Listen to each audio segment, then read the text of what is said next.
What up, Spiller Nation? It's me, Light Spiller, back to do another video. This video I wanted to talk about the Microsoft conference, give you my overall thoughts, things that I saw in the actual conference, what actually went on, things that actually turned out to be good, bad, where I started to fall asleep, lose interest, all kinds of crazy stuff. Pull up my notes. Don't do this all the time. First off, right off the bat, Xbox or Microsoft, they wanted to come right out, talk about the Slim.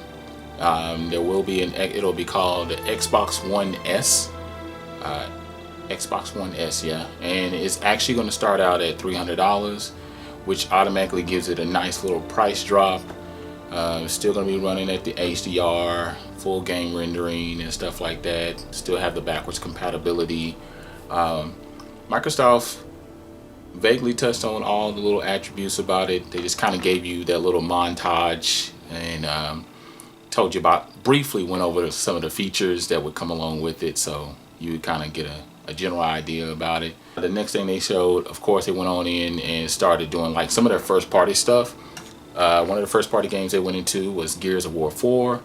I haven't dove into the series since 2. I actually did play 3. I did get it day 1. I played several missions of it, but it seemed redundant or repetitive to me, so I quickly lost interest in it. So I did beat 1 and 2. 4 did look interesting. Of course, it's rendering with the high def graphics. You're dealing with 1080p. I think it's probably going to be 9 something, but hopefully, I think they said that this will actually be the first system or first game running off the new console, and I'll get into that whole thing later on. Of course, they hadn't talked about a new Forza. It was Forza Horizon 3, and they're going into this whole new thing, basically playing without boundaries or cross-plat, where anything Microsoft related, you're basically going to be able to play it. If it's Windows 10, if it's or Apple, because of being able to have Microsoft on it, you can play that. You can play it on the iPad, you can play it on your phone. Well, more so on the console related and stuff like that. So they're trying to integrate this whole new feature where if you bought the game one time, you pretty much can play the game on any platform of Microsoft, which is pretty cool. I mean, it's a cross-platform feature that we already see on Sony, but I still think the way they're going about it, allowing you to be able to play all characters at once, and that's what they wanted to start out with showing for Forza.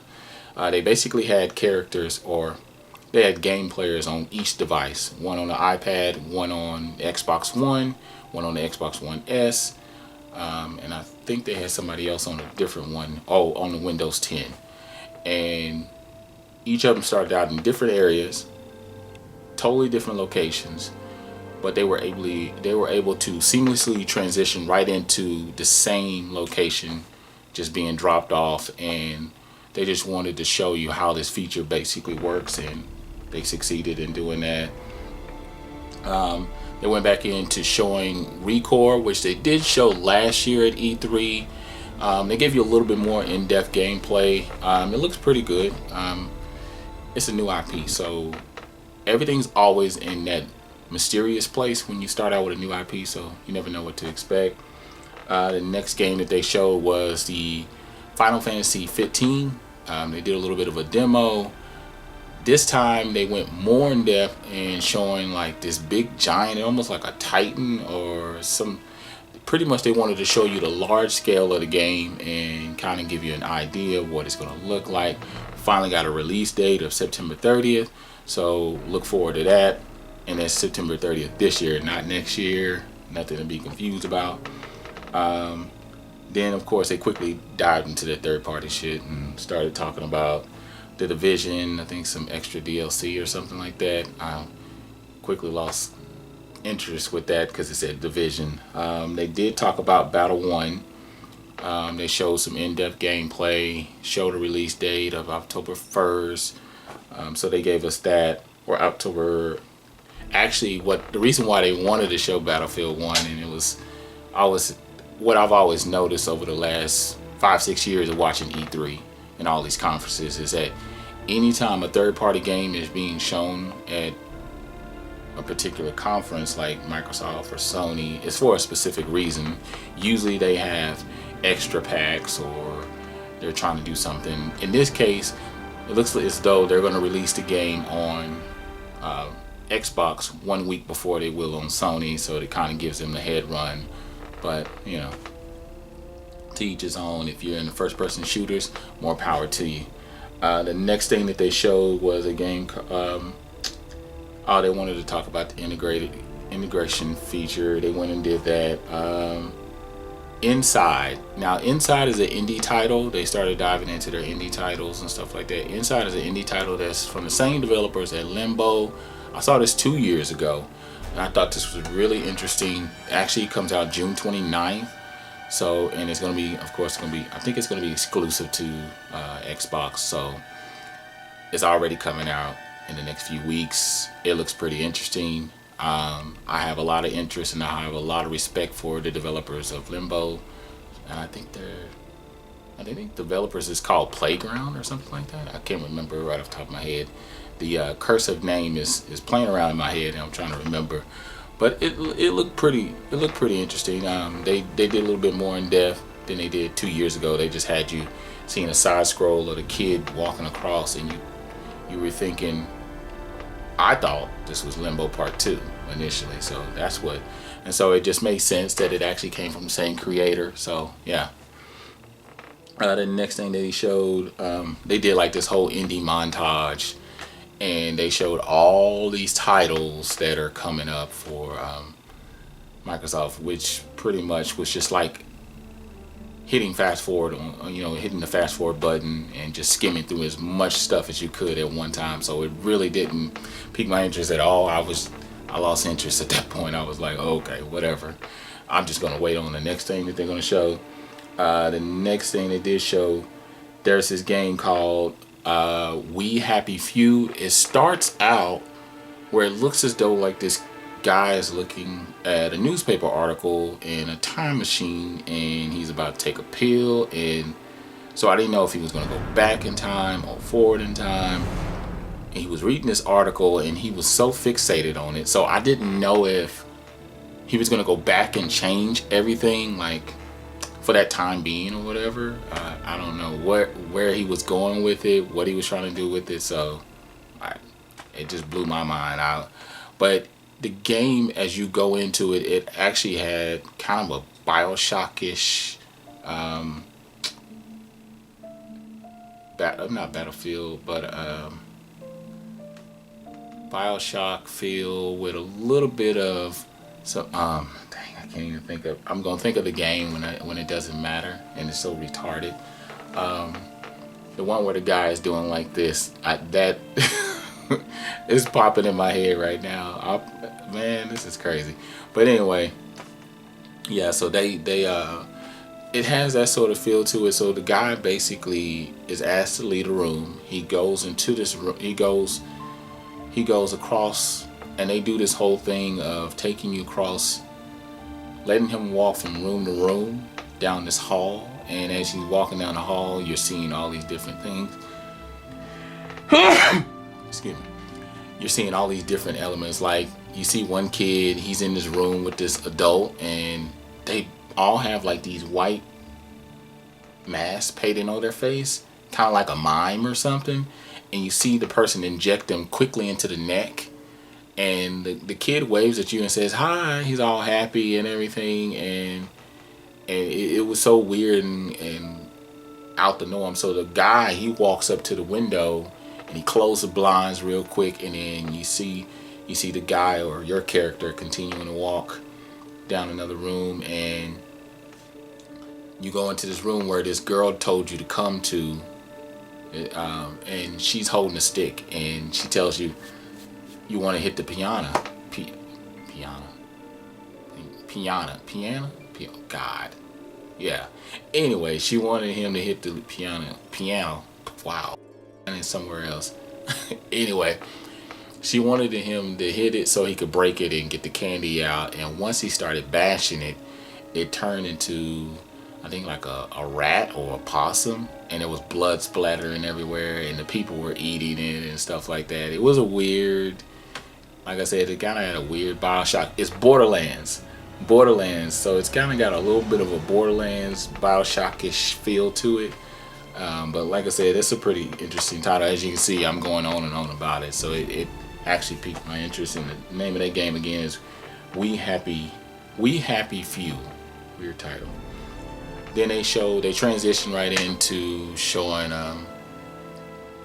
some of the lead characters from Tekken, so you immediately knew that it was going to be Tekken, whatever version or whatever the next sequel is. I haven't been keeping up with the series much. I have a bunch of Tekken games, and I used to play it at the arcades, but this is Tekken 7. Looks pretty cool. They were showing you the capabilities of the game, being able to do the seamless transition between CGI and cutscenes and all that, and all of it still remaining to be rendered at the same frame rate, no change ups or anything at all. So another fighting game. Next thing they showed was a Dead Rising 4. It looked the same. I've seen the Dead Rising games before. It's like you seen the one, seen them all. I wasn't interested at all. It was boring. Honestly, it was really stupid. I mean, right back to the same thing. Okay, guys swinging, killing zombies a different way. I mean, he's done that in all the other Dead Risings and the side Dead Risings as well. So nothing to me. The next thing now, they did show Scalebound. They went a little bit more in depth. They showed a little more gameplay. This game will actually release in 2017, so if you guys are interested in that, definitely check it out. Check out the demo and whatnot. They went into the whole thing of showing a big boss battle, using the dragon, being able to kill an enemy. He used the whole bow and arrow situation, but he was able to get right on the back of the dragon and fly up to the enemy. I think it was like a spider, but it was a big, like they said, scalebound. They're kind of playing off of that.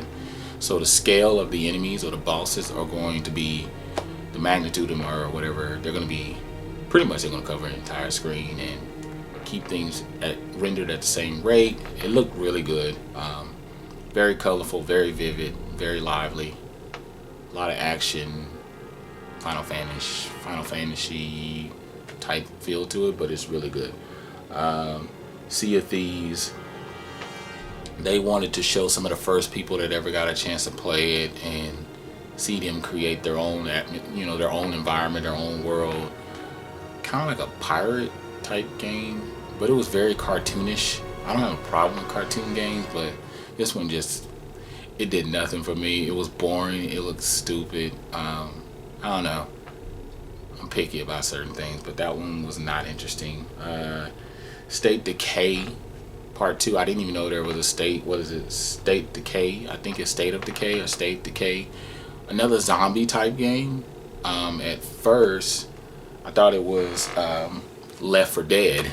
Some of the characters, just the way visually, their design, how they looked, I was like, oh, come on, really? Left 4 Dead 3? I mean, that would be awesome, but it wasn't. It turned out to be State of Decay Part 2. I didn't even know there was a Part 1, but this actually looks good, even though it's a zombie game.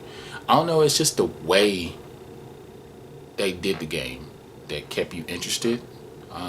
As far as it just being a trailer, you could tell it was part CGI, which I am not a big fan of CGI. I like to see actual gameplay. So it kind of gave you an idea what the game is going to look like, what it's going to feel like. So can't wait to see what that turns out to be. Next thing that they wanted to get into was Halo Wars Part 2. They haven't did one in since 2007, 2008. Been a while. But they wanted to get into that. It looked okay. I mean, it wasn't nothing really interesting. Then they hit you with the big thing. They hit you with the Xbox, the new Xbox, the 4K rendered. It's called Project Scorpio, as it's been leaked. The 4K, and it actually looked really, really interesting.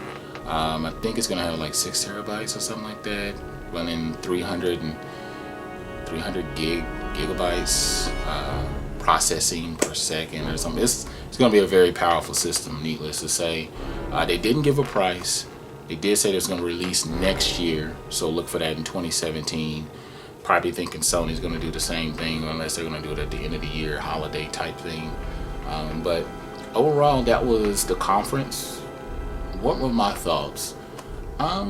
It was good. I would have to say in the 70 to 80% range. It kept me interested enough to want to stay into it. Now, there were drop offs, and I expect that with conferences. I think people are not realistic about these things, and they think you're supposed to be ooh and ah the whole entire time. And I definitely didn't get that feeling. I definitely dozed off a couple times. So, yeah, for the most part, I did like some of the first part titles, where they're going with Microsoft. Hopefully it works out, because they've been having a rough year in comparison, like as far as how many consoles have been sold. And they of course they dropped their little thing in there talking about what they've been able to do, and all that other stuff. But tell me what you think. If you saw the conference, haven't seen the conference, some of the games I've listed, tell me what you think. If you're interested, if you have an Xbox One, let me know down below. Other than that, make sure you like, comment, subscribe. I'm Life Spiller, and I'm out.